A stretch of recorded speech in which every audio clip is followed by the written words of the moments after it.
guys, and welcome back to this channel. In this video I'll be showing you guys how you can create this shaders effect on CapCut PC. So I'm just going to copy and paste this video.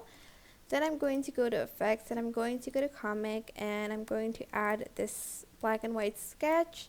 Then I'm going to go back to lens and I'm going to add in the blur effect on top of that, and just going to adjust it to like 15%. Select these three, right click, create compound clip, and this one I'm going to just copy and paste it and put it to the side for now. On the overlay, go to blend mode and select color burn, and you can adjust the opacity of it a little bit. Now to add the reflection, I know this video already has a reflection, but to add it, if you don't have it, I'm just going to, let's just select this and move it up. Then on the second video, you're going to want to rotate it. So use this button to rotate and move it down.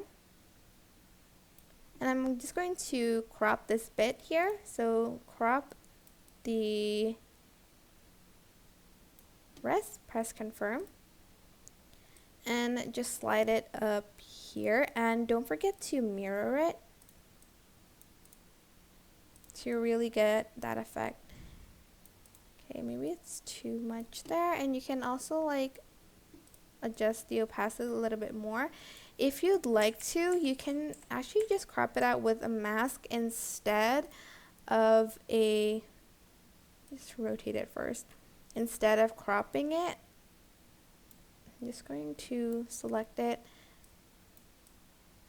and rotate it 180 degrees. Actually, don't rotate it because we need to just feather it out actually.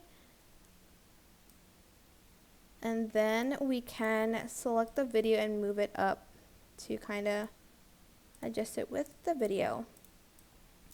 And that is basically it. I hope this tutorial was helpful for you guys. Don't forget to like, comment, share, and also subscribe to this channel if you haven't done that already. If you have any questions, just leave it in the comment section down below and I'll try my best to answer them all for you guys. And if you found this video helpful, please click the thanks button above the description box down below. Thank you so much for watching. Bye!